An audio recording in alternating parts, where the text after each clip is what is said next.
everybody, welcome back to 4Geeks by Geeks, the place where geeks come to geek out. As always, I am Boser, and this is your Monday night Geek Out Sesh. You guys, welcome! It is Sexy Boser. You just finished some food. Hi, Cruxy. Hi, Alec. We are live here on Twitch every Monday night here at 8:30 Eastern Standard, and if you are live with us, thank you for being here. And if you're watching this after the fact on YouTube or listening on podcast, then bless you and your sexy ass face. Feel free to join us anytime on a Monday night so you can be part of the conversation. But thank you. Alex says my eyebrows are looking good. Very eyebrowy. Thank you. Thank you. That's like the first compliment you've ever given these eyebrows. And I've been doing a lot of work on them, so it's acknowledged. But how are you guys doing tonight on a Monday night? I am feeling really excited for tonight. I know that last week was Memorial Day, and I had been spending a whole long day on a boat and drinking a lot. So by the time I got here, I was so excited, but I had literally no energy. Sorry, Dylan from Cantina 13. Love you the best. But tonight, I'm all jazzed. I'm here. I've had actual sleep. I'm still drinking, but it's a really cool topic that we're talking about tonight, and it's actually a person that. Okay, he's a friend of a friend. I haven't met him in person yet. That's a yet, John. But you guys are going to meet him in just a few minutes. But first, I want to know the question of the day.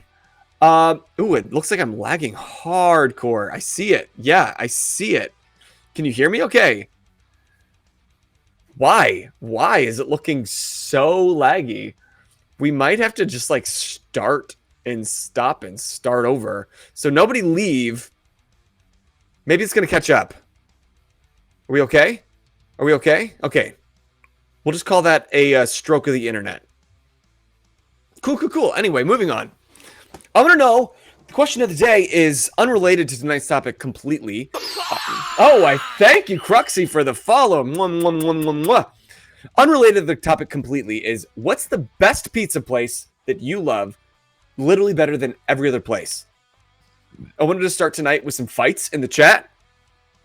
For me, and this is going to seem like a really just a cop-out answer, but the only time I really order pizza is after I get home. My wife and I, we've been like out or we've been with friends and we are starving, and we need that epically stuffed crust from Papa John's.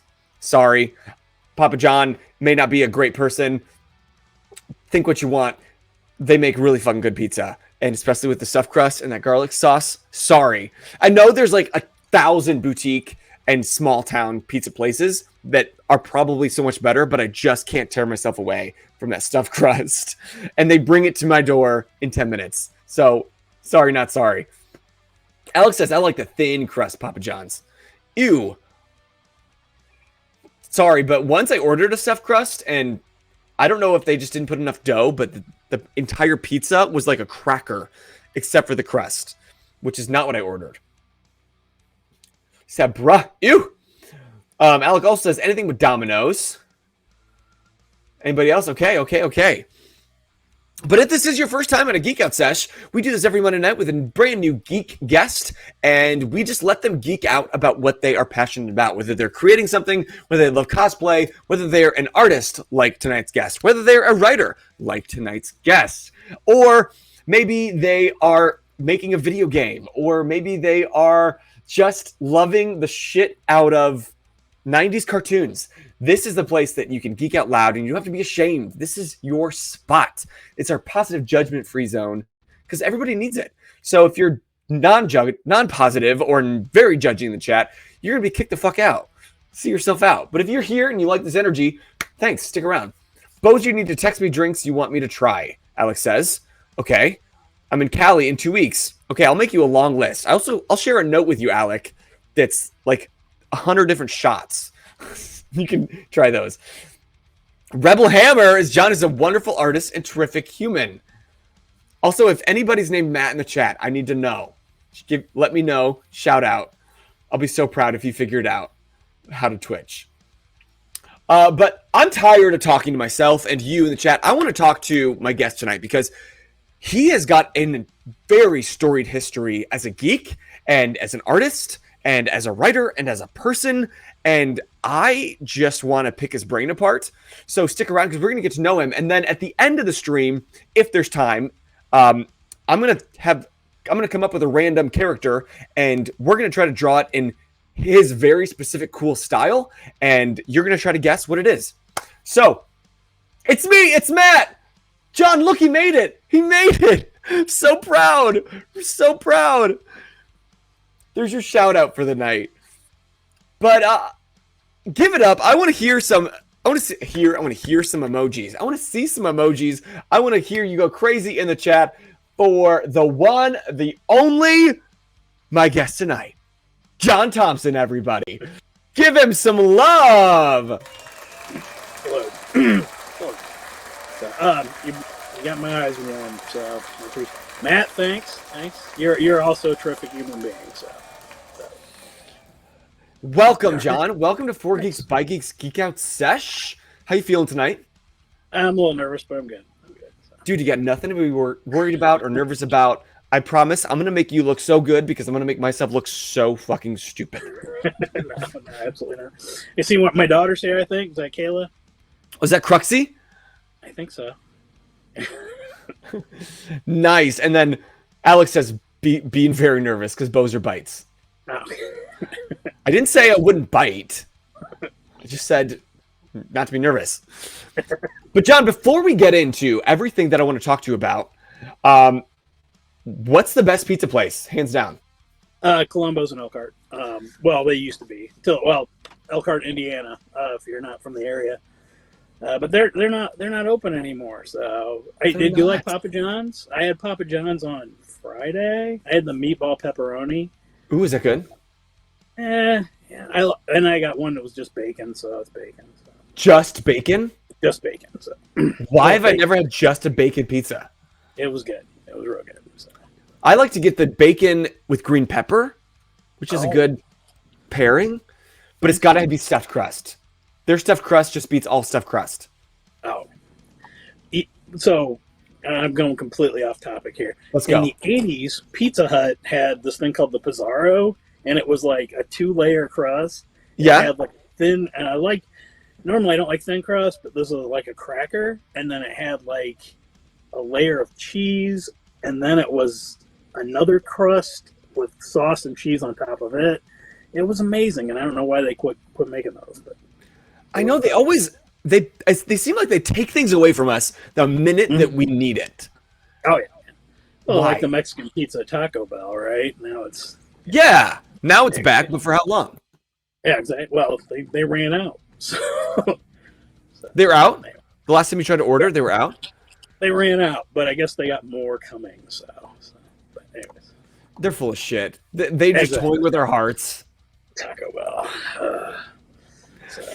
Well, John, if for anybody in the chat that doesn't know who you are, tell us a little bit about who you are and what you do as a geek. Okay, so my name's John Thompson, and I'm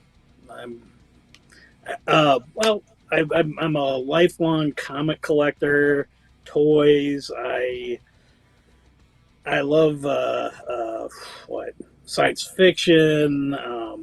I grew up on Star Wars and Mego action figures and Kenner Star Wars action figures, and I don't know, I just all that stuff. But I also have this love of like old newspaper comics too, and that kind of stuff. Growing up, like I would go to the library, and the library I went to was the Elkhart Public Library in Elkhart, Indiana, and they had like a pretty nice section of like comic history stuff, but it was like newspaper comics mostly. Mm-hmm. So, but anyways, so I started to learn a lot about like L.C. Seeger and Al Cap and all these old newspaper comic artists. Okay. And from there, and on top of that, like, so even though newspaper comics, my passion was superhero comics, right, when I was younger, and still is, or one of them. But tangentially, the newspaper comics really called to me too, because that was pretty much the only information I was getting. There wasn't a lot of stuff about superheroes out in the library and stuff. So, like, they didn't have comics available in the library at the time. Yeah, in fact, well, most of you are probably in an age where, like, when I was growing up, comics were considered trash literature. So you really didn't see a lot of, like, support from, like, libraries or anything that had to do with comics. Now it's a whole lot different. Like, graphic novel sections, that was unheard of in a library when I was growing up. So, but they had books on comic history, but it was more aimed towards newspaper comics and stuff. So, interesting. So what you're saying is you always loved comics, but what was most available to you early on was newspapers and that style. Yeah. So, and again, too, like, there weren't, like, I mean, there were comic specialty stores, but the closest one to me was, like I said, I grew up in Elkhart. The closest one to me was in South Bend. And for me growing up, it was a trip to South Bend was like a day trip. It was like, oh, we got to hitch the wagon and right. So even years later, from Elkhart to South Bend felt like an eternity. Like you just don't do it. And now I make that drive every day of my life. Oh yeah, it's a daily commute. Yeah. But anyways, so there was a comic book store. Well, there's a store in town that had comic books. It was the Book Stack. And where's that at? Well, it's no longer there. It was on Lexington, just right off of Main. That block, right? So if you're going north on Main and you go left on Lexington, it was. Yeah. There's a hair salon there now. So. Oh wow. Yeah. Okay. Yeah, I know exactly what you're talking about. Yeah, and I used to go there, and they had comics that were priced, like, collector's comics and everything. But in the back, on the back wall, were boxes of 5 for $1.25 each comics. So, and that's how I built my collection growing up. So, and for me, you go in with $2 and you walk out with 10 comic books, and that's your weekend, right? So, right. That's amazing. So, yeah. And so that's kind of how I got started with it. And then thanks for the one bit, Alec. And he redeemed hydrate, so I had to take a step. Speaking of comic collection, can you give us a quick tour of this amazing space that you're in? Okay, so yeah, this is my basement room where I work most of the time. Let me kind of move my ugly face. So these are beautiful. Oh, thank you. Not as beautiful as these comics, but you might be right.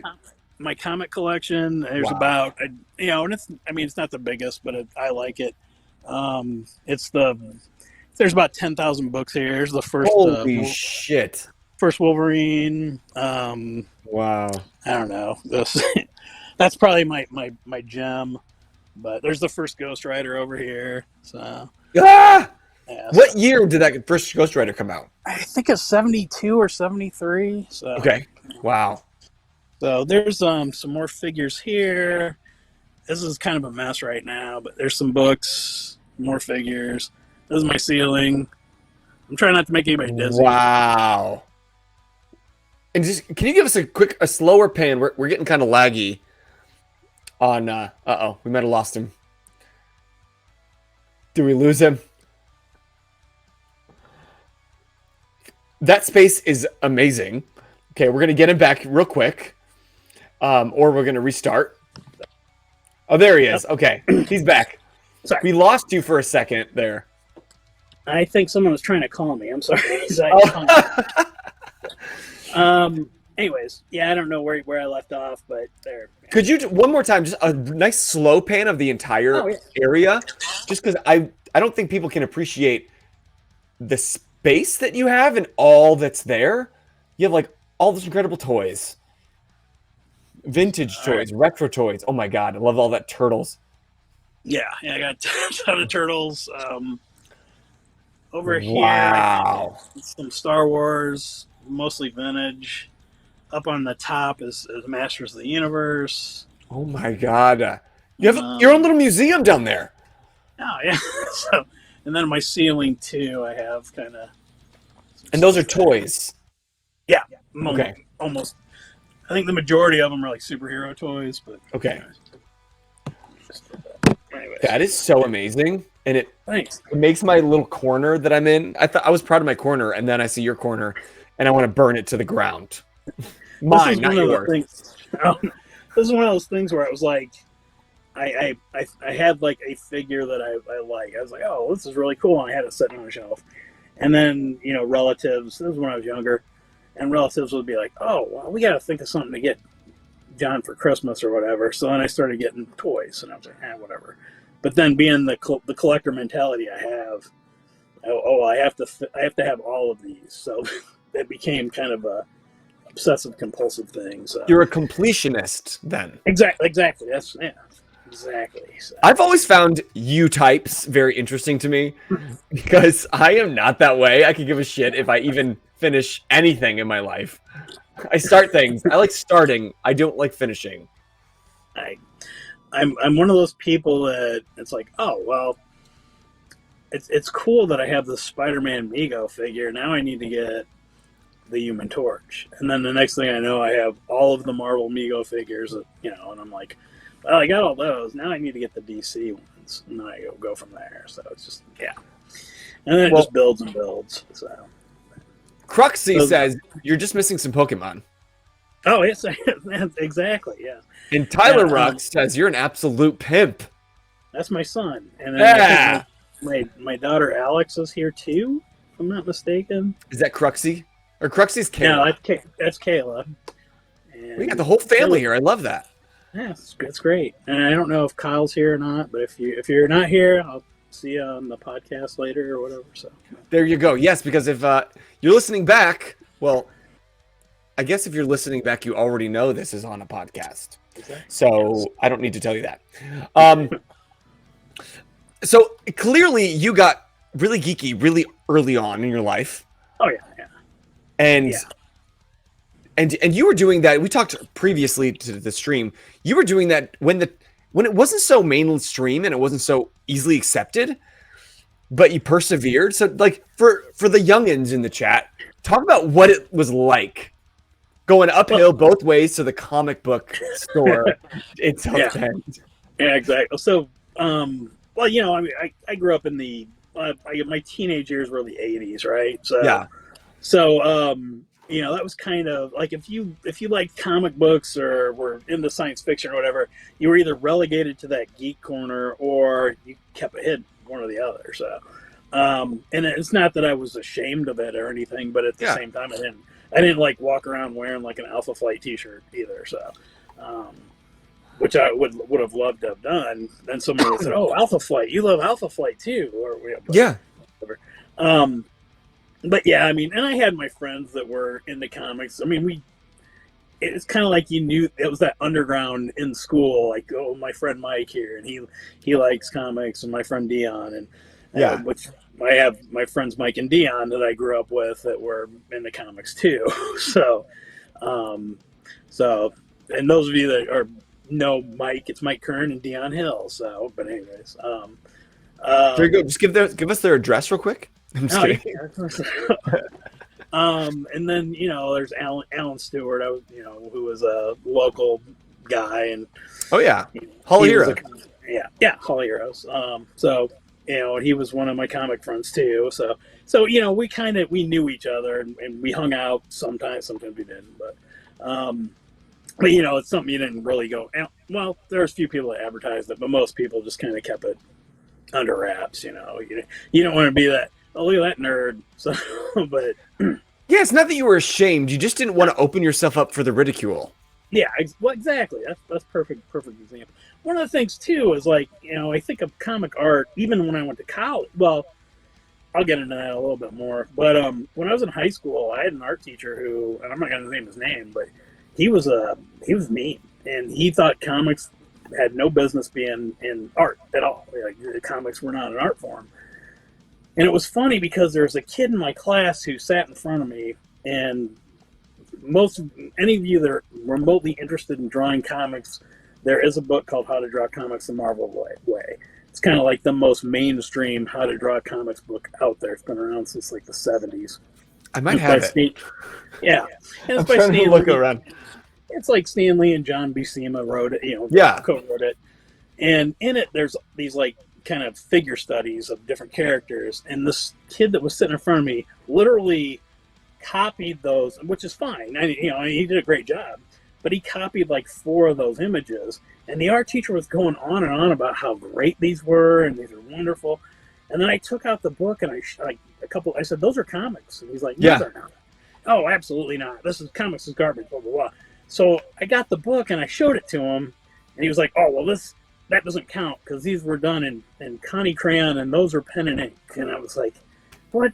So anyway. What does a medium matter if it's art? Exactly. So he's full of shit. Oh, I completely agree. But that's the kind of thing that people comics were always this art form that people look down their nose at, right? Yeah. So, well, at least then, thankfully, we live in an age where it's not that at all, and they're highlighted, and you can go to the library, and you not only find a huge swath of graphic novels, you find manga, you can find like anything you want, whether it's a story about murder that's been put into a graphic novel. Exactly. So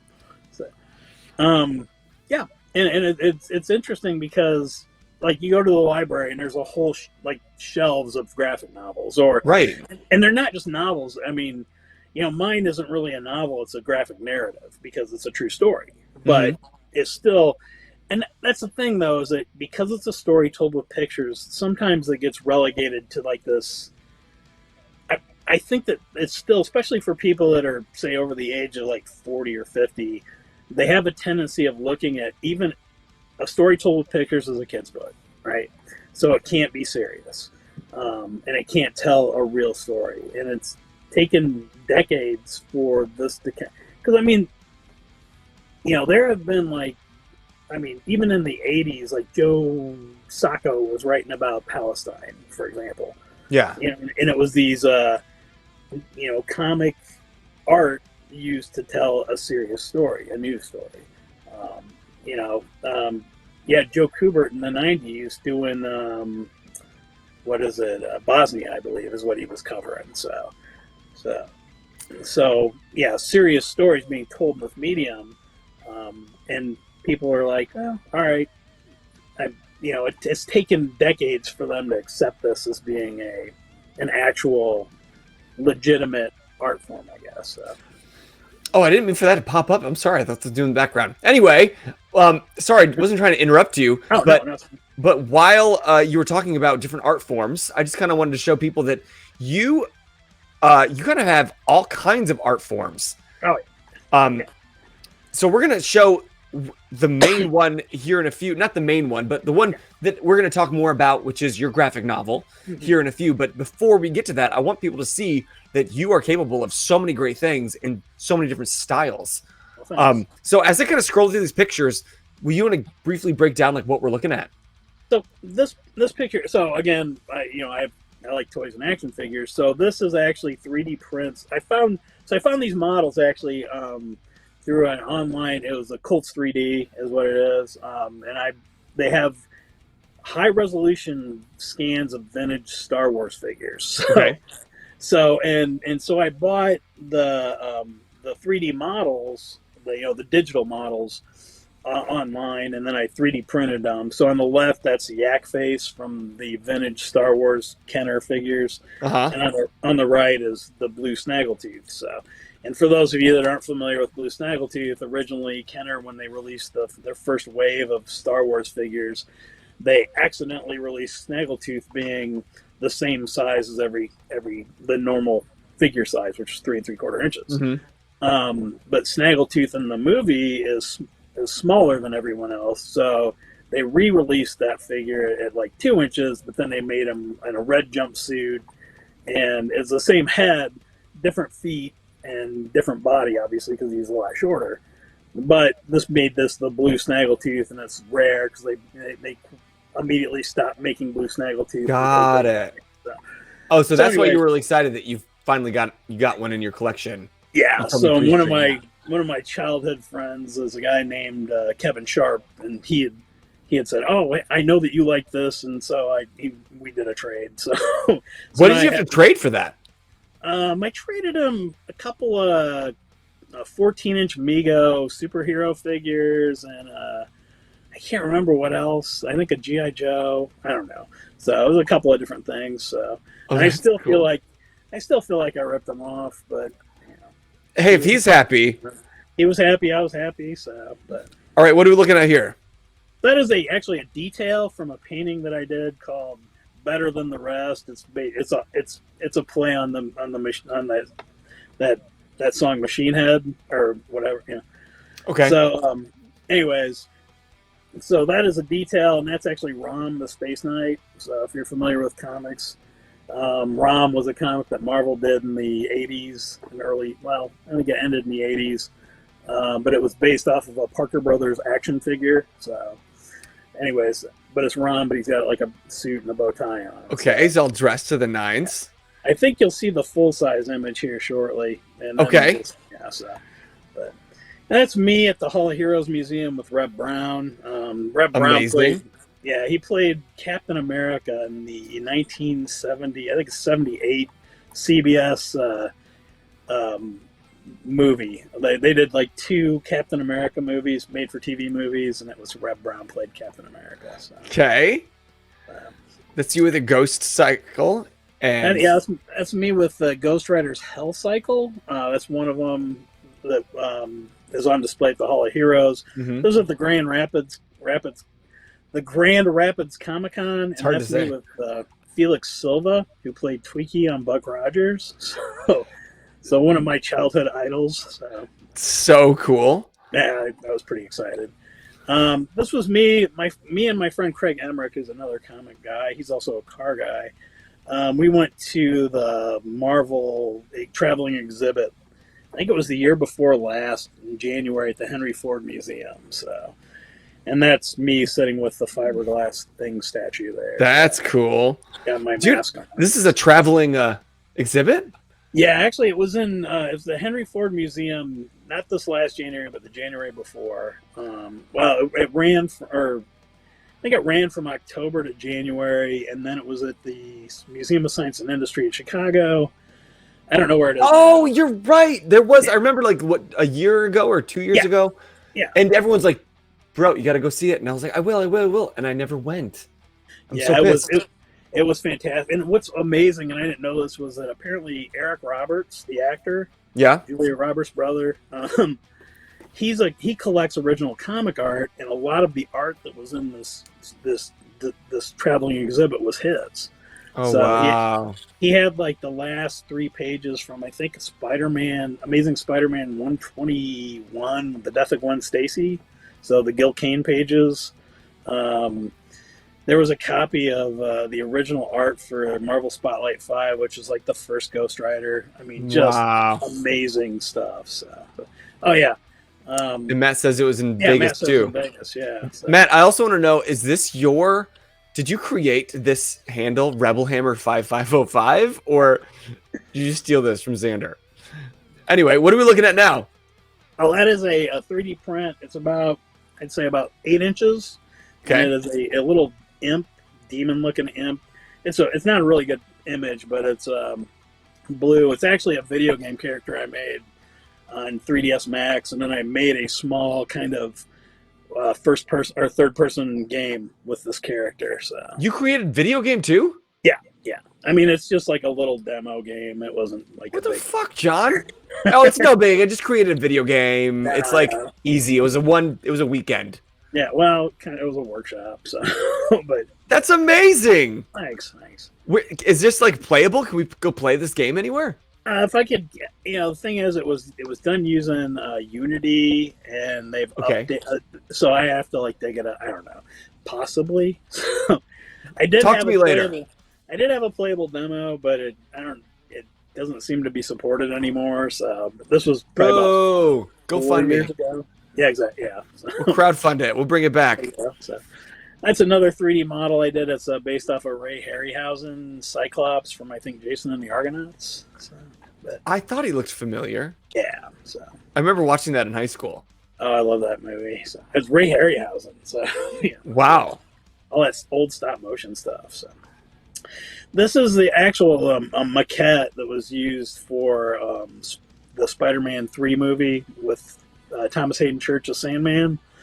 Really? So, and this is actually at the Hall of Heroes Museum. When we got it, I was still on the board at the time when this got shipped to us. Oh, sure. and it had fallen apart in the shipping. So I basically just rebuilt it. So, resculpted it. So this is like the damage on over here. No, actually, that's the way the figure. Well, that was the finished piece. So I have pictures of the damage. I should have. I don't know why I didn't include those. So, but yeah, that's the finished piece because it's like him in mid change. He's like at the construction site. Got it. Yeah. Yeah. I think there's another picture in there of me working on it. So, but it had like fallen apart. Oh yeah, it's right here. Yeah. Wow. Yeah. Well, good thing that you have an artist on the board at the time. Yeah. Jeez. Yeah. Oh, I see his little head. Yeah, I was in pretty sorry shape. Oh God. Yeah. Well, it's clear. Oh wait. I want to know about this though. Dr. Brain. Dr. Brain. Yeah. So when I was 12, I used to make my own comics all the time. So, and I had this notebooks. I still have notebooks full of old comics I did when I was, 11, 12, 13, 14. And Dr. Brain was this character. Actually, his name then was Brainwave, but I changed it because there's a DC character named Brainwave, so, and Brainwave Jr. But anyways, yeah, the character, basically he's a scientist and he's working in a lab and there's an explosion and it blows his skull off, basically. And so his head gets encased in like molten glass just to protect the brain part. Okay. And one of his eyeballs gets, this is 12-year-old logic, right? So yeah. Pseudoscience. And also comic logic, like this tracks. Exactly. So one of his eyes blow off, but the other one gets stuck back into the optical nerve, sticks back into his brain, and and like molten glass encases it and super cools immediately so that it's protecting the brain. But now that his brain's exposed, he has like all these psychic and telekinetic powers, and he's Dr. Brain. So, and in the original story that I did when I was 12, a piece of glass cut like a line kind of in the middle where the mouth would be. So he had like here? He had a mouth too. And then my son, who's my youngest son, he's 14, and he loves it. He loves the idea of it having a mouth. It's like whatever. But I said that goes beyond plausibility. Everything else could be possible, but oh yeah, totally. Cutting the brain would, yeah. So like, let's get real here. Yeah, exactly. Come on, so, calm down. Yeah. So is this just one piece you created, or was it a whole comic? So actually, it's something I keep going back and forth to. I kind of forgot about it. Actually, it was sitting in a notebook for years, and then some students had come to shoot some videos with me, and we were going through some of my old stuff, and I came across it, and I was like, oh, I forgot all about Dr. Brain. This is amazing. So I kind of went back and started playing with it, and so that painting is actually, it's an homage to Bernie Wrightson's first appearance of Swamp Thing. So if you go, I think it's House of Mystery 98 or something like that. Okay.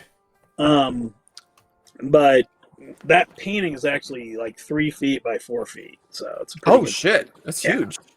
Yeah, and I made it in the prints that are like 8.5 by 11, but that's cool. Painting.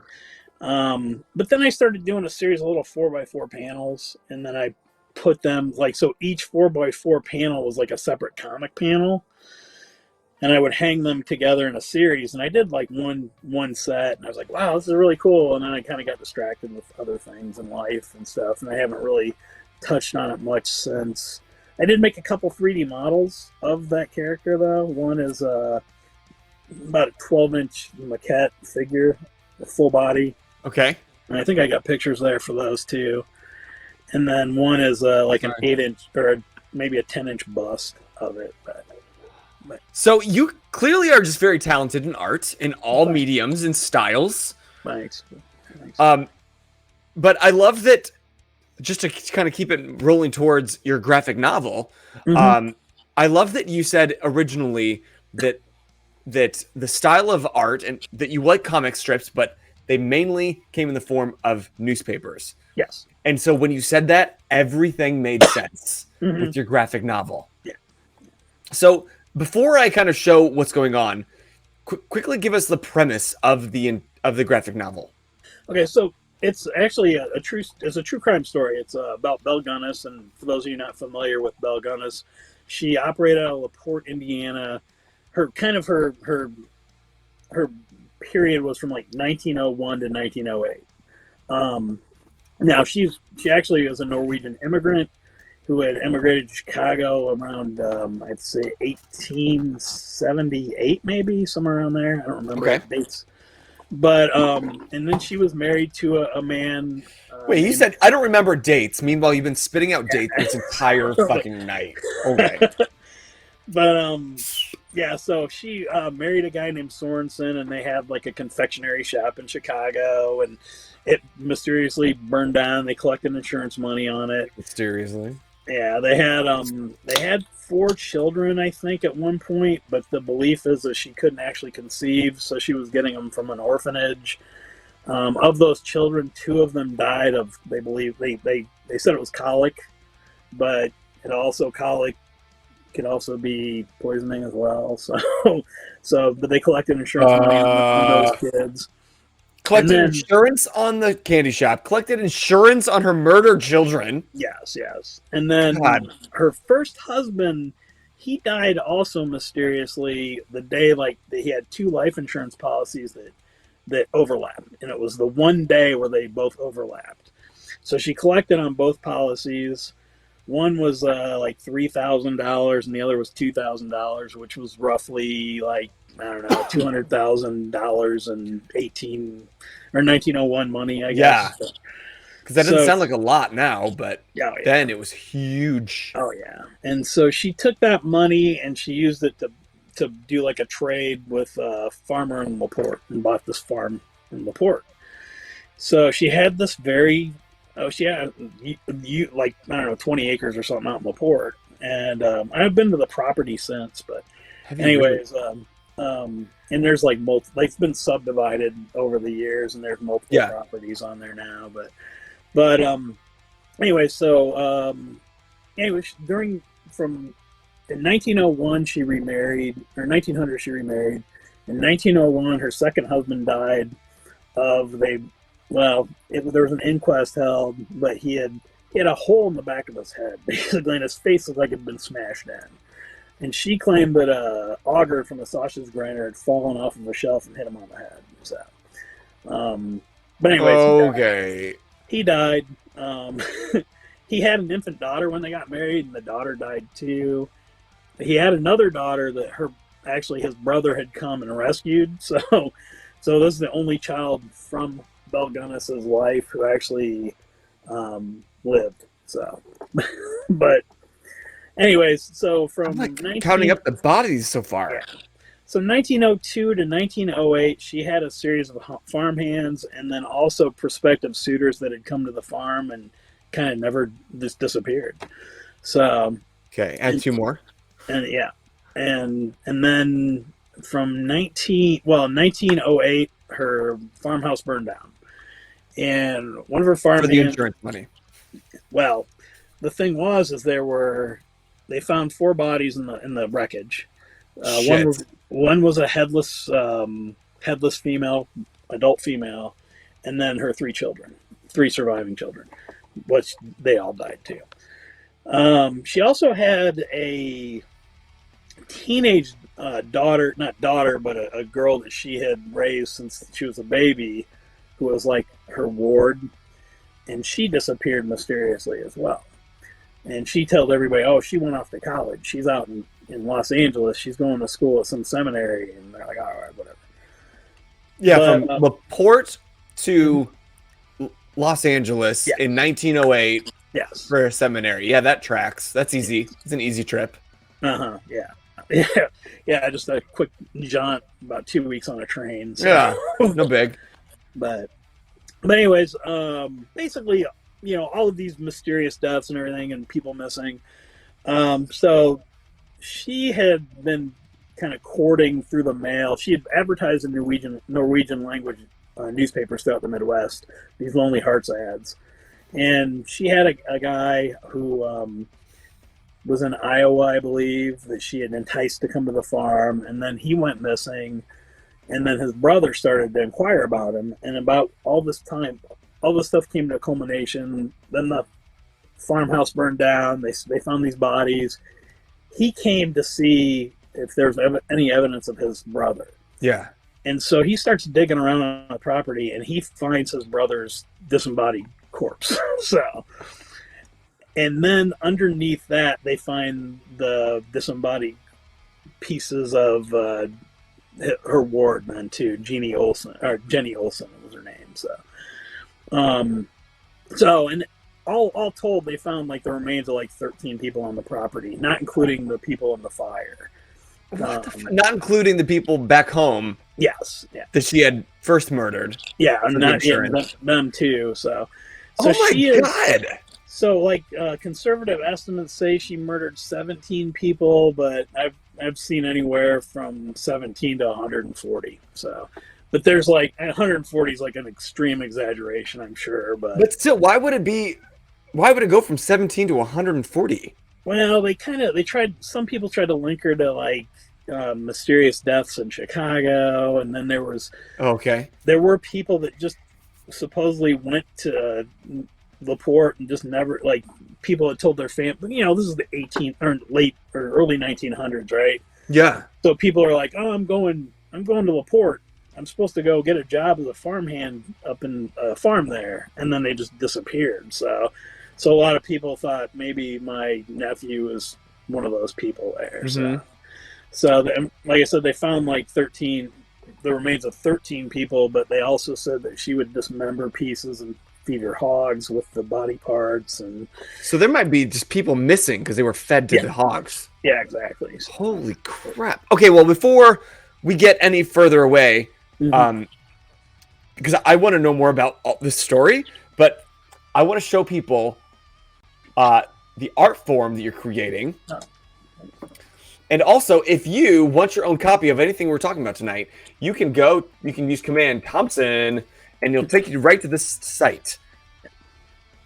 So it's called the Comet Widow. And immediately you can see that comic strip, like newspaper, like this is the cover of the book, right? Yeah. Yeah. So I tried to make it look like an old newspaper. Here's the hard. I have a hardcover and a soft cover. So you can see like Ray Lamphere was a farmhand that she had worked for her, and he'd fallen in love with her, and he's based off of Jeff from Mutt and Jeff by Bud Fisher. Okay. And then you can see that's Jenny Olsen there on the cover as well, or Jenny Olsen, sorry. And she's based off of actually the old Chick Young Blondie. So back before she became the housewife Blondie, she was Dagwood Bumstead's betrothed. Yeah. So, and for those unfamiliar with like the history of Blondie, actually Dagwood was the son of like a millionaire, like a millionaire, like old money. And he was going to be disowned by his family if he married Blondie, but he chose Blondie over his family, and they got married. And then it became the strip that is still pretty much the same thing since. So, and it's weird. Like I remember reading Blondie in the comic strips. Like I always wanted the funny pages growing up. Oh, it's the only paper I wanted, only piece of the paper I wanted. Every Sunday, I'm like, give me the funny pages. And so I read all these, but people today, like kids, they'll never read those. Oh, exactly. Yeah. Well, it's funny because, like newspaper comics, if you want to get into the history of newspaper comics, I mean, it used to be that on Sundays, the Sunday funny section or whatever, it was the color supplement. Yeah. And it was like the biggest section of the paper. And back then, newspapers were like twice the size they are now, too, right? And like print media is just dying. Yeah. And those, like the Sunday comics section was the biggest portion. It was like 20 pages, 30. And these comics were full page comics too. It wasn't just like a comic strip or a half a page or whatever. Really? It was a full page, yeah. I only knew them as like maybe 2 rows tops. Oh yeah, and this, like even like in the 80s and 90s, it became like a quarter page or a half page on a Sunday, the Sunday pages. But it used to be like a full page of like Blondie and full page of... Yeah, they would do like multiple. So you had, Little Nemo in Slumberland, for example. That was like this beautifully illustrated, huge, like a poster almost. Wow. So, But like even like say old comics from the 19 teens and 20s, you would have like a full page comic, but then at the top they might have like what they call an addict strip, which would be like an additional comic that was sometimes related, sometimes not related to the main story. Okay. Or they might do what they call it a basement, where they'd have it at the bottom. Mm-hmm. So, and some newspapers would opt just to cut that off and just have the main story. So, Yeah. But yeah. So that's kind of how a lot of comics actually got started. Like, I think, what was it? Crazy Cat started off as actually, I think, a basement strip. So, and then it went and it gained popularity, and so it. Yeah, there was a lot of spin-off stuff. Huh. Yeah, and it's funny because like comic strips themselves evolved over the decades too. Like there was Washtubs, which was actually they called it a gag a day comic strip. It was like a 3-panel comic. And then they introduced a character named Captain Easy into it, and then it became an adventure comic that Washtubs was the main character, but he started to become eclipsed by Captain Easy, and then Captain Easy actually got his own spin-off that was like a Sunday page, and yeah, anyways, it's just there's a whole thing. So, but, like your comics. I mean, your newspaper comics. Damn. Well, yeah. Well, and I teach. Well, that's one of the things though is I teach. So one of the classes I teach, I talk a lot about comics and comic strips, and the form. So, and like I said, the story actually takes place from like 1870, 1880 to like 1908. So I tried to keep the art to look like old newspaper comics. So oh my god, it's Mr. Monopoly. Yeah, exactly. So that's so cool. And what I did was in the notes, like, so there's the main story, and it's about 236 pages, I think. 236 pages. And then I have an additional 100 pages of notes at the end that talk not just about the crime itself and all the sources, my bibliography and everything, but also I detail like the history of like the characters that I based off of. Cool.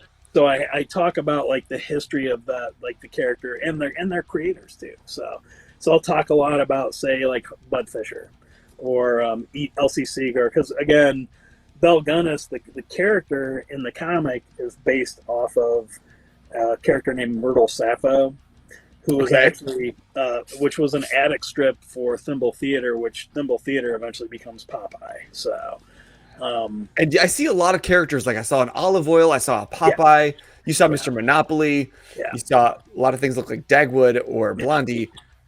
And so, hi, John. Thanks for joining us. Sorry, different John Peterson. Oh no, that's not. Yeah. I guess tonight is named John, so that was really confusing for him. But we're walking through his graphic novel that he wrote about an atrocious murderess in 1908 that killed between 17 people to 104 people. We're not quite sure. Yeah. So, now, the Olive Oil style, I don't want to say it's Olive Oil because, copyright, but the character that looks similar to Olive Oil is actually supposed to be Belle Gunness when she was younger. So, and then as she becomes an older, more voluptuous woman, then she becomes Myrtle Sappho. So, because Myrtle Sappho looks like a larger version of Olive Oil, basically. So is this where you kind of? I'm not reading this. I'm just kind of showing the pictures. But I'm from theater, so my main thing is always like, what's motivating that person? And we're never taught to judge a villain. And so, if a person is killing literally men, women, children, anybody that crosses her path, my first thought is, what the fuck happened to this person? And, and do we get some of that in the beginning? There's a little bit of backstory, and again, this is all tied to the, a lot of Belle Gunness's story is, a folktale, right, and legend. So yeah. But there's a belief that when she was in Norway, she was actually assaulted by the son of the landowner that her family worked for. Oh, okay. And she actually, the legend is that she was pregnant with this child, and that she miscarried, and then during this beating she was on. Because of this beating, she lost the ability to have children. So Oh, which later is why she stuffed a pillow. I saw yes, she like tied a pillow and said, "I'm pregnant." exactly. Yeah, Wow. and then there's also the kind of the idea of people that the working class versus those that have that kind of stuff too. So you have this kind of battle of like wealth and the haves and the have-nots and all that stuff too. Because like Belle spends her childhood supposedly, pining over the fact that she wishes that she had money. So, Hmm. and then she sees these people that are, that she believes are corrupt. They have money, so how did she become? Yeah, how did she become wealthy? Well, she burned down her confectionery shop and collected insurance money. So, which would be considered illegal, right? Because it is, but, But it seemed like the law and what was legal really didn't matter so much to her. no, Just absolutely, the end would justify the means. yes, Like I just saw and this panel that said, "Terrible people deserve terrible endings." exactly. Oh yeah.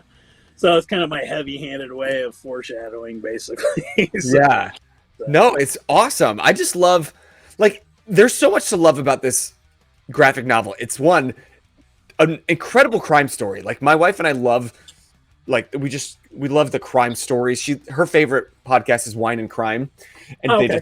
just, if you're familiar, they just Yeah. talk about crazy shit that goes on while getting drunk. So of course we're here for it.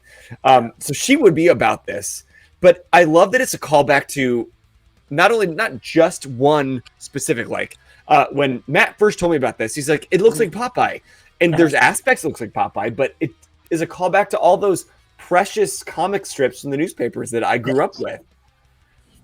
And so I just want to go through the whole thing and like look for all my favorite characters. Yeah, a lot of people like that. I kind of gave myself this small, kind of arbitrary anything prior to 1950, but I also kind of violated that a few times as well. And there's reasons behind it, like Whatever, you're in charge. You get to do that. yeah.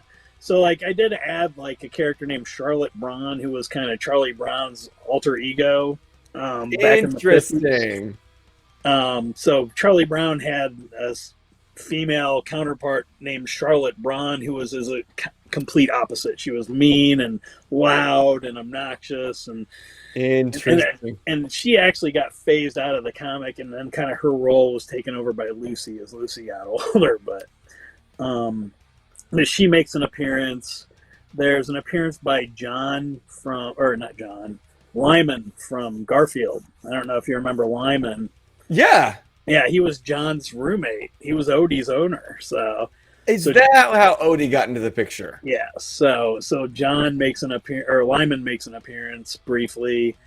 Unfortunately, well, a character based off of Lyman makes an appearance. That's what I want to say. So, but he is dispatched as well. So, of course, as they all are. Yes. So.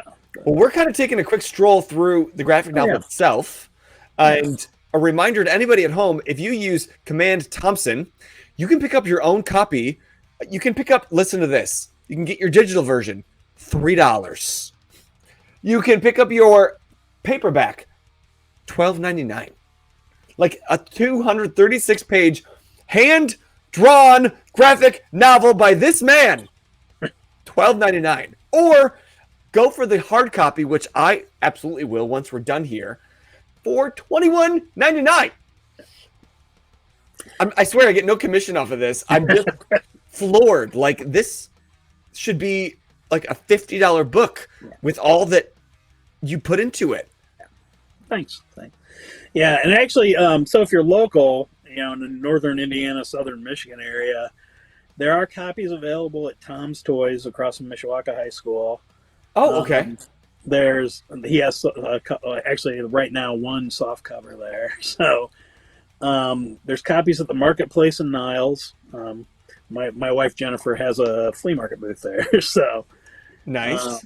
And then if you're in Chicago, Quimby's Books has some copies there as well. So but otherwise, you can just go to the website and buy it on Amazon. Easy.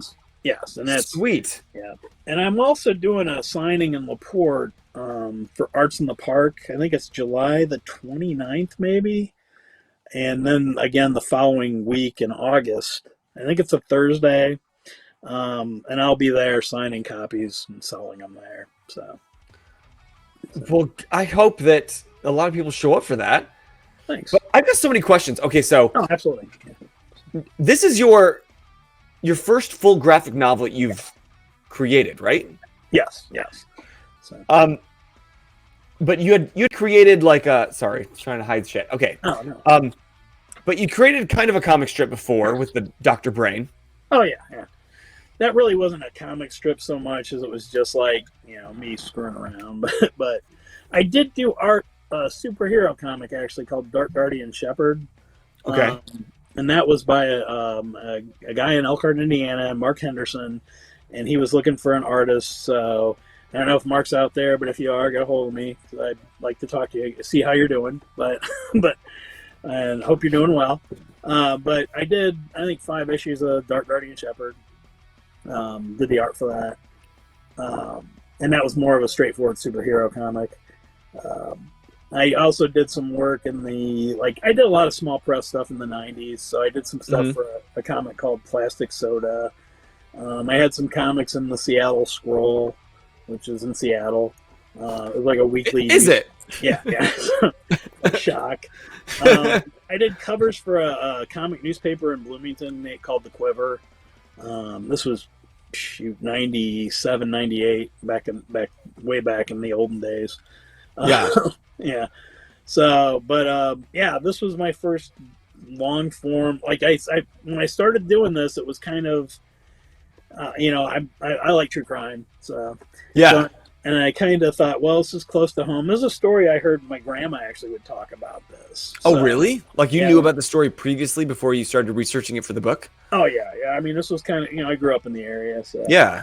And my grandma would talk about it. And I was always fascinated with true crime anyways. So. And this story kind of would come up every so often. And finally, I said, you know what? I'd like to do a graphic novel or a graphic narrative on this story. And I started to do the art, and I did about 20 or 30 pages of it, and I just wasn't into it. Like and my art was like, it was okay, but I wasn't excited about it. And when, that's telling you something's wrong if you're not excited about the work. And it wasn't that style that you were using in the end product. It was, what was it close to anything else we'd seen already? No, not really. I was just doing kind of, it was not cartoony. I mean, it was cartoony, but not like this kind of cartoony, I guess. Yeah. Not like vintage, retro, throwback kind of cartoons. Okay. Yeah. And so then I kind of went back and I redid those first, 20 pages or whatever. And I was like, yeah, now I'm really into this. So, and then I went from there. So I'm doing like early on that first part or part 2, I start introducing some of her neighbors, and they're based off of like Barney Google, who was a character created by a guy named Billy DeBeck, who was like the most famous cartoonist of the 20s, basically. Really? So, yeah. In fact, the National Cartoonist Awards, the Reubens, originally were named the DeBecks, so they were named after him. And then when his widow passed away, they changed the name to the Reuben in honor of Rube Goldberg, who was the president of the National Cartoonist Society. So, look, not to deviate from this conversation, but like I wouldn't even know where to pull from as far as like the number one cartoonist in 1920. And I know you weren't alive in 1920. Oh, yeah. So why do you know that shit? Reading. I don't know, a lot of research. So, like I said, I mean, one of the things so I teach a history of graphic design class at IUSB. Okay. I spent about 4 weeks of it talking about comic strips and comic books and cartoons too. So, some of that just comes from that and just acquired knowledge over 45 years of reading this stuff. So you just already have a vast knowledge of the history of cartoons and comics to pull from.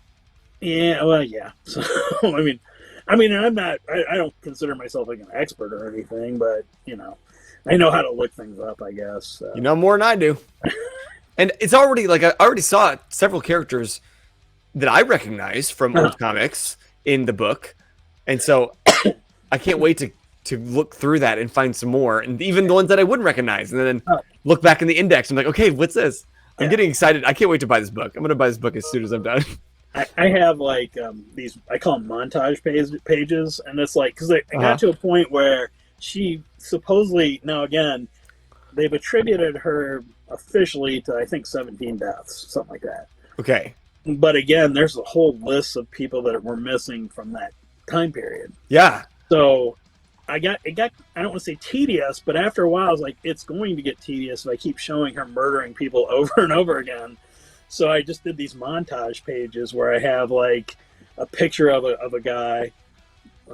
Thanks for the legend. Yeah, thanks. Yeah, Rojan Zach says Beard is legend, and Meatball Gaming said John is a legend. Well, thank you. So, anyways, but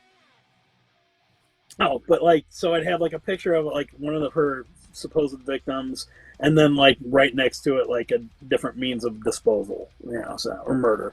And it would be like a whole, like here would be Jigs from Bringing Up Father, and then there would be Alley-Oop, and then there would be Archie from Archie Comics and that kind of stuff. So, and then in the back of the book, there's an actual, like, again, in my notes, it'll coincide with this character was, the Little King, created by so-and-so, who, for this King Feature Syndicate from 1912, whatever, right? Mm-hmm. So, or I have, like, Sluggo from Nancy and Sluggo, and it'd be Sluggo created by Ernie Bushmiller, and Nancy debuted this time, and he continues on, whatever, so... Well, again, y'all use Command Thompson. Go grab your own copy of this, because I feel like this is one of those things I look at and like, oh, this is instant, like, collector's item. Nice. Like, where in history does this thing exist? Nowhere. Like, nothing is like this, especially in 2022. Something like this doesn't exist. It's so we're really excited to highlight telling this like 100-year story of an incredible murder, and in the style of old newspaper comics. Yeah. But one thing I want to talk about is, I remember I used to draw as a kid, and I like comics, and so I thought, I'm going to make a comic strip. I'm going to make a comic. Mm-hmm. I got one fucking page in, and I made a mistake, and I had to scrap the whole thing and start over, and I was like, fuck this shit, I'm out. It takes too long. Yeah. Like, so what? Talk about the process that actually goes into creating a comic strip like this. So for this, what I would do, and I kind of broke it into pieces, but so first thing I'm going to say is this, is that if you want to make something, make it, no matter what. And if you have an audience of one, that's just as good as I would like to have millions of people look at my work and pay me money for it. That would be great. Which is why you're on this show. Well, right? I to really the millions in the chat, yeah. Yes. Everybody buy my book. There you go. And then recommend it to 10 friends. And then have them recommend it. But anyways, one of the things for me, one of the difficulties is putting the work out there, right? Because I have a thin skin, and I don't like being criticized. And I know that there are people that look at this and they're like, oh, I could do better than that or whatever. But one of the things I tell my students this all the time is, it doesn't matter what other people think of your work, as long as if you put your effort into it, your best effort, and you're proud of it, then who cares what anybody else thinks, right? So, which really is like the crux of the matter for all of us creators, all of us geeks, right? Yeah. Like we preach all the time on this channel that you got to geek out loud about what you love. Yeah. Fuck what anybody else thinks about it. Like, if you're into cosplay and other people may not think that's cool, you think it's cool, great. And you will find your tribe, and they will find you because you were brave enough to share that. Exactly. Yeah.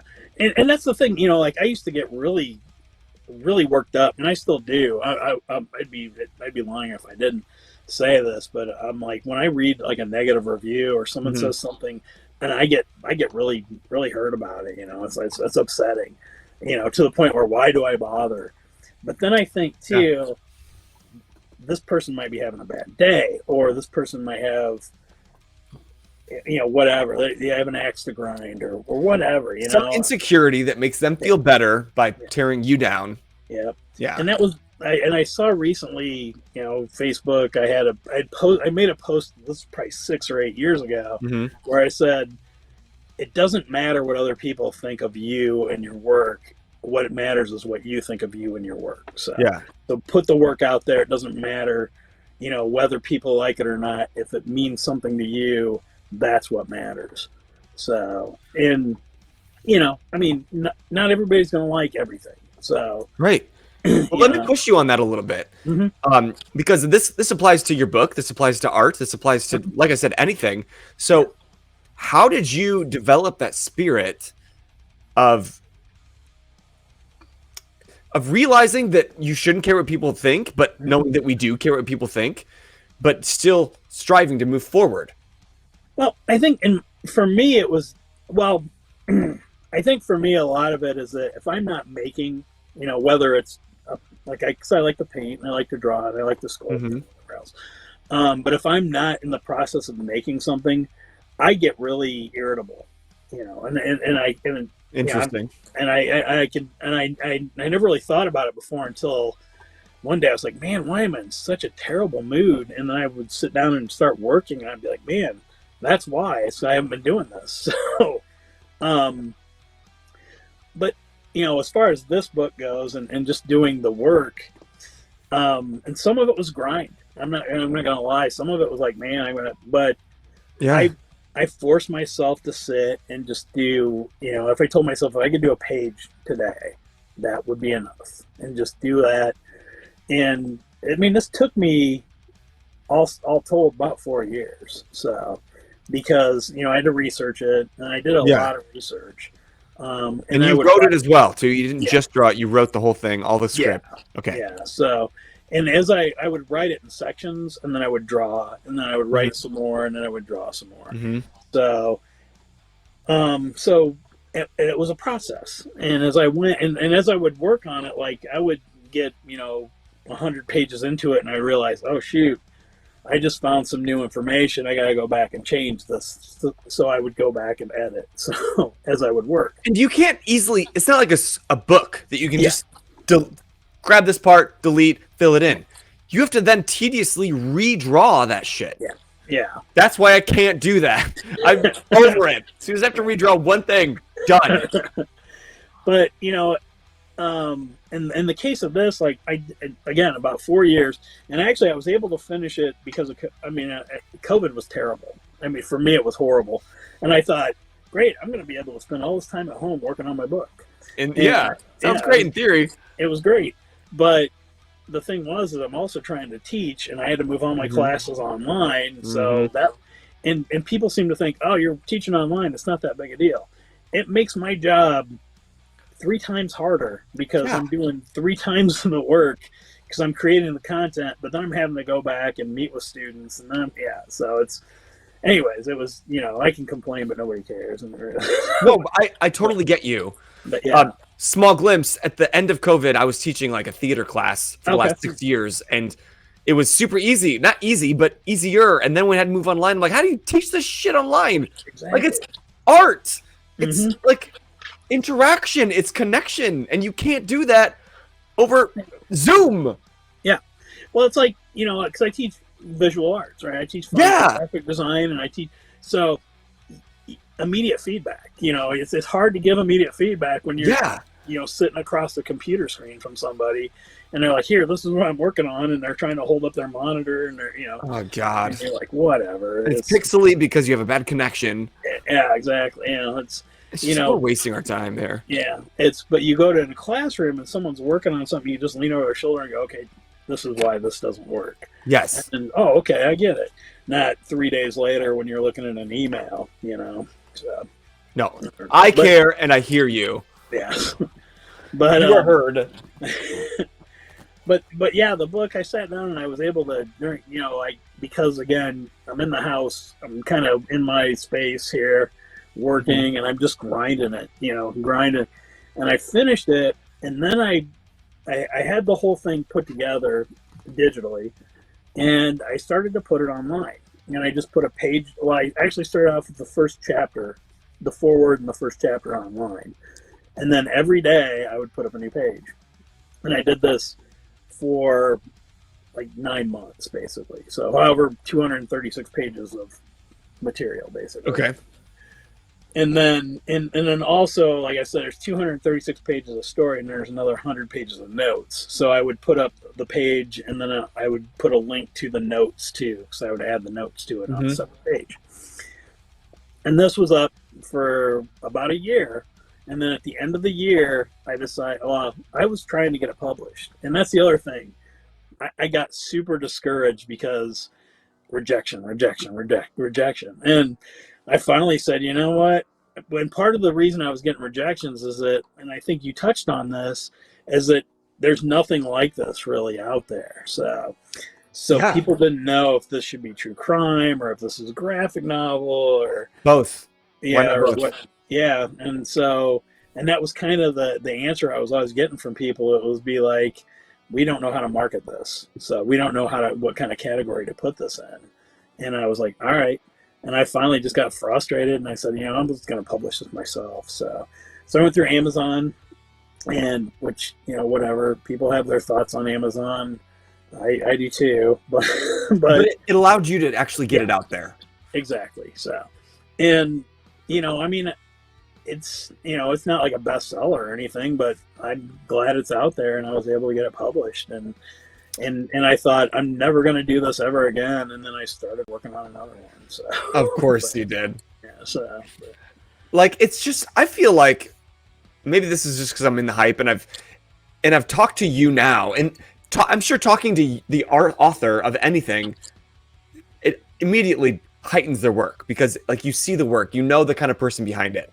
But I feel like this is work that kind of just speaks for itself. Like, it's so unique in what it is.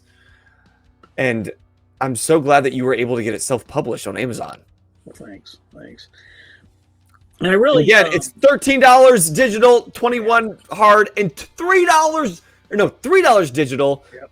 $12.99 soft copy, $21 hard copy for 336 pages of hand-drawn art every fucking panel. Like, y'all, support artists. Yeah. Support artists. This, like, you couldn't even get a $21 print at a Comic-Con. Yeah. One single print. Yeah. Let alone 336 of them. I'm sorry, 236 of them in 100 pages of notes. Yeah. Yeah, and if you run into me, I'll sign it. So I'm gonna buy this. And then we're gonna go and have dinner, and I'm gonna have you sign this. Excellent. Yeah, I'll be come here and check out my collection too. So okay, done. Excellent. So done. Yeah.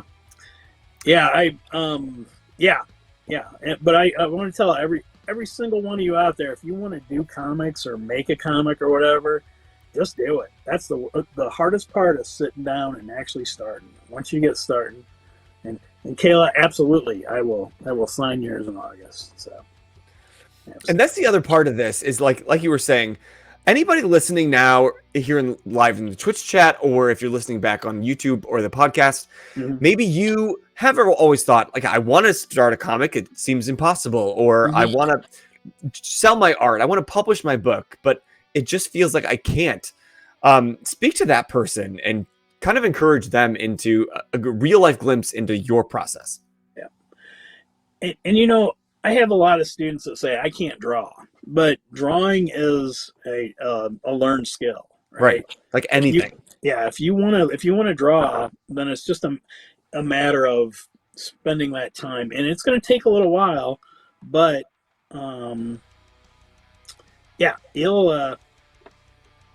you'll get there. So don't give up on yourself. So. And that's really the thing. By the way, Meatball Gaming says the art makes me feel like I have the Sunday paper in my hand. Thanks. And Krusty says that Meatball is Bryce. Bryce, hey Bryce, how you doing? So, thanks.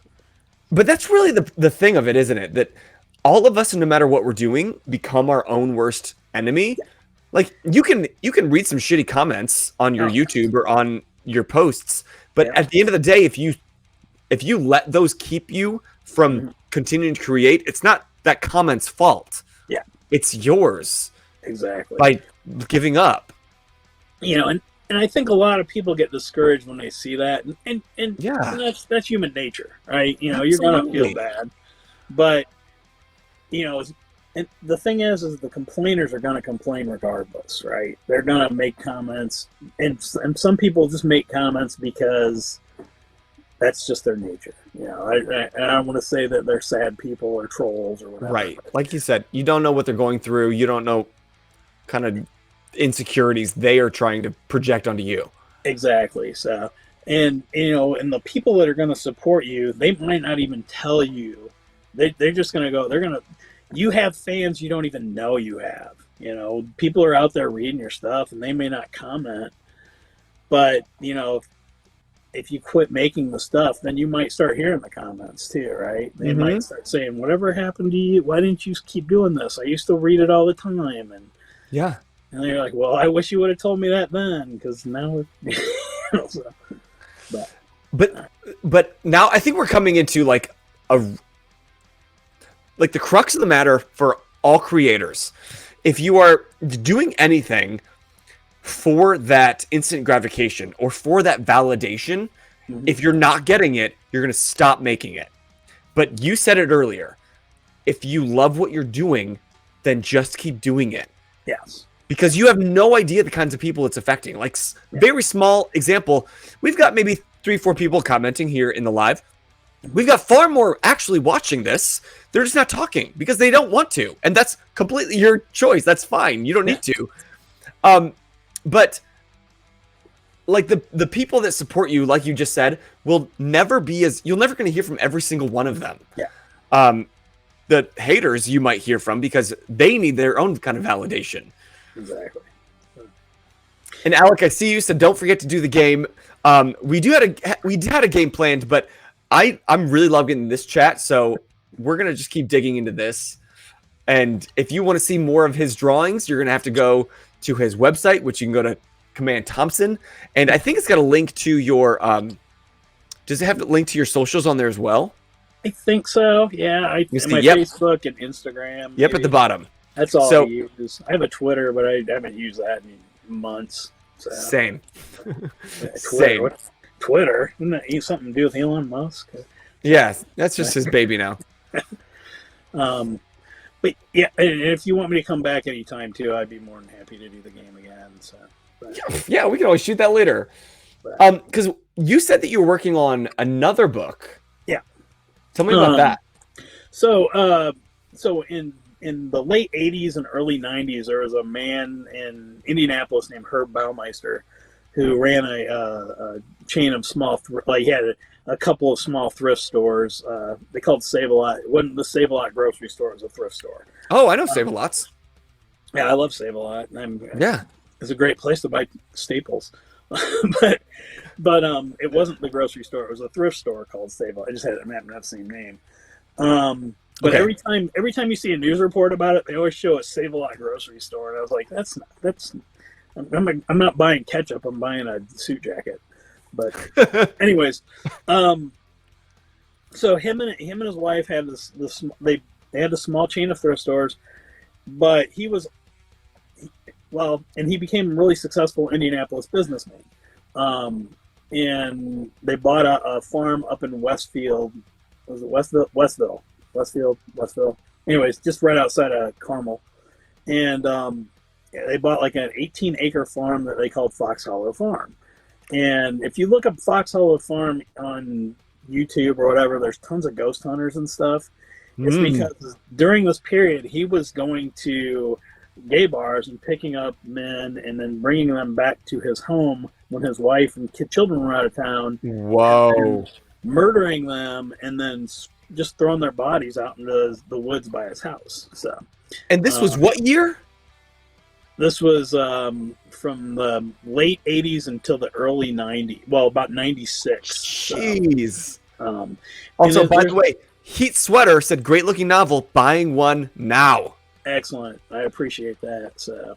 And then Rebel Hammer Matt says he was creepy. His swimming pool decor was proof of that. Yeah, he had. Matt, this is great. he had an indoor swimming pool, and he had surrounded it with mannequins that were like he was having a party with these mannequins, basically. So, Oh my God, I need to see a movie of this or a graphic novel, whichever happens first. But I started working on that, and actually, like I said, I wasn't gonna, and I said, well, this guy, and they believe he was also the I-70 Strangler, so which is someone that was committing murders along the I-70 corridor between Indianapolis and Columbus, I believe. Jesus. And so they believe that he stopped that when they bought the farm in Westville. So because he had a central hub in which to Exactly. entice people and kill them there. Exactly. Now he had a base of operations. So, So was he? You said that he would entice like homosexuals. Yeah. Is that because he himself identified as that? Yeah. Well, he never identified as being a homosexual, but he was obviously just his wife. They were married for 25 years, and she said after this all came out, and she said that during their entire marriage they'd only had sex 6 times. So I was like, what?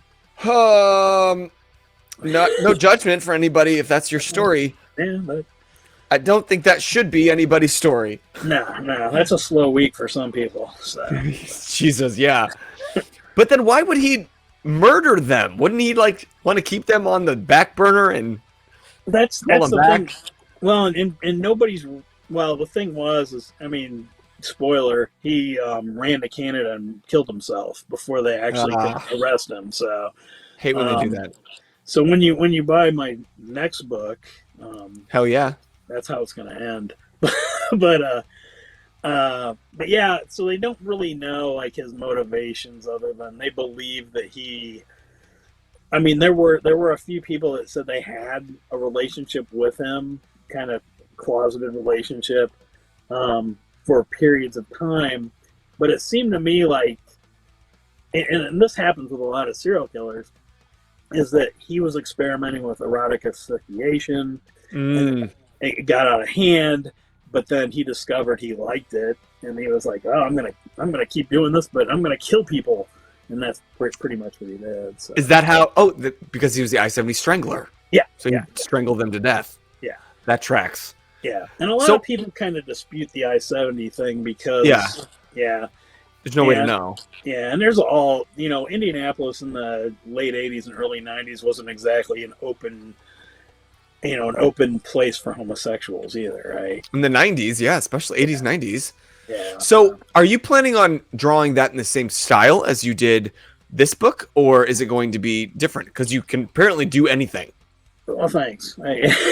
It's actually, here, let me grab. This is kind of. We have pages? We have pages? So, let me see if I can. So, this is kind of. Okay. So, what that looks like to me is Garfield. Yeah, it's kind of. I was kind of using. I don't want to say using Jim Davis, but it was similar, I guess. So, and that's probably a little more towards my style, I guess. Your true style, sure. Yeah.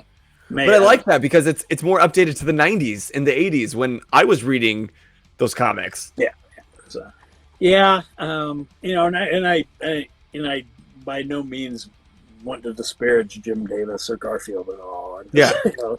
But it just seemed to be the style it was leaning towards, and I've kind of tried to push away from it just because I don't want people to think, "Oh, Garfield, John's a closet homosexual or whatever." But which I have actually heard. Yeah.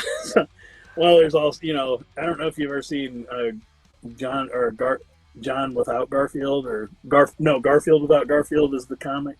No, there's a whole website devoted to it where someone had taken old Garfield comic strips, but they'd removed Garfield from it, so it's just John talking to himself. Oh. And Jim Davis actually thought it was so good that they actually put out an official book with this guy that was just old Garfield comics with John talking to himself. So I bet that got super esoteric real quick. Oh yeah. He just looks, he looks completely insane then and sad. So, So He's always been sad. no, that's true. He's got a cat. Please. I'm clearly a dog person. And Garfield didn't respect Odie. Absolutely not. No. Odie, And that's Odie the problem. Odie was the greatest character in that comic strip. So. Hands down. Hands down. Yeah. Well, John, I could keep talking all night. And I really do want to get that dinner so that we can continue. You, me, Matt, whoever else you want to bring. Let's all go out and continue this conversation. But it's got to be after my Amazon book arrives so that you can sign it. Absolutely. Yeah. I'd love to. That sounds great. We'll plan on it. So. But this has just been so amazing to talk to somebody that, A, has such a rich history in just geeking out loud for his whole life. Like, look at that dungeon that you're living in is amazing. Like Heat Sweater said, that background looks like heaven. You haven't even seen the whole thing. One more, do a quick pass just for anybody that wasn't here from the beginning, so they can see this entire piece of heaven that you have as your workspace. Look at all these vintage toys, all those comics. Heat Sweater wants to know, what is your favorite artifact in your museum there? Currently I think it might be, and it changes day to day or sure hour to hour even sometimes. Right now, I think it's the blue snaggletooth. Is it in your case? Can you see it from here? Nah, I can go walk over to it though. Take us on a tour. I feel like I'm at your house. Oh, there you go. There's the blue snaggletooth. Everybody there sees. He is. Yeah. So this is kind of here. There's the Death Star, Kenner. I've got a Jar Jar section here. So. Nice. But yeah, this was actually built from scrap pieces, so I kind of reassembled it. So. Wow. My Masters of the Universe up here. Some stuff from the 70s and 80s right here. So. It really is a museum. That's amazing. Here's some Micronauts here, and Showmaners, and I don't know, Superpowers, Secret Wars, Toy Biz, Masters up here. So, I don't know. I got lots of stuff. Migos, these are my favorites. So. But those aren't even all of them, I'm sure. No. It's just your favorites. Yeah. Wow. And then comics, of course. So, and then the ceiling. So. And the ceiling. Are you gonna fill in that gap? Probably. I got a weak spot there, so when I was putting thumbtacks up or really? up, they were falling out, and I was like, frustration. So, but anyways, negative feelings. But I really appreciate you taking the time. It's nice to meet you finally, and I really appreciate you taking the time out, have me on the show. And somebody asked if I counted them. Oh yeah, Bryce. I have never counted these because I would go completely insane. So you just be there all night and all week counting and losing track and starting over. That'd be my summer. So it's not a bad way to spend a summer. That's true. Yeah, it's nice and cool down here too. So, but John, honestly, thank you so much. Like, you took time out of your day, and you took time out of your life to create that piece of artwork that you are now putting out in the world. So thank you for putting that out. And I'm going to pick up a copy, and I hope all of you, whether you're here live or whether you're watching back, if you're watching back on podcast or YouTube, hit the links below and you can find a link straight to his website, or here in the Twitch, use Command Thompson and go pick up your own copy. It's stupid inexpensive. For like there's a meme on TikTok. It's so funny. It's a song that somebody wrote. It's like, I can't remember at the top of my head now. It's like, it costs that much because it took me fucking hours. And like, don't ask me to dumb it down or lower my prices. Like, I feel like you've lowered your prices for us, for the greater populace. Well, I kind of just want to get it out there. So, yeah. Again, $3 digital copy, $12.99 for a soft cover, $21.99 for a hardcover, 336 pages. 236 pages are hand drawn by this man himself. The last 100 are notes on the history of the story and the itemization of where these characters came from and all that beautiful stuff. Like, it is a collector's item, and it's the first of its kind. But I pray it's not the last, and I hope that second book comes out soon. Thank you. In the next 4 years after you finish it. Man, I hope. Hope it doesn't take that long, but yeah, I appreciate it. So.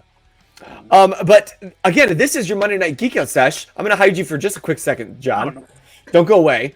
Again, my name's Boser. This is 4 Geeks by Geeks, and we do this every Monday night where we have a new geek guest on, and we geek out with them about whatever they're creating, whatever they're doing, and we just give them a platform to share this beautiful things that they're putting out in the world so that we can all support them, because geeks have to support geeks. It's more mainstream than ever, but still, we have to support each other. So continue to stop by and support the next geek, which next week, it's going to be this man. God, you guys, you think that I'm going to be talking to Pedro Pascal. Like, no kidding. He looks like him, and he's created the spot-on Mandalorian cosplay. And he's also using his cosplay to support a local family in need. So make sure you tune in next week. T will be live again on Wednesday doing not T paints this time, not his minis. He's going to be doing something very, very amazing. He is going to be watching Bob Ross paint a painting and then conveying that information to you in the chat so that you can paint a painting.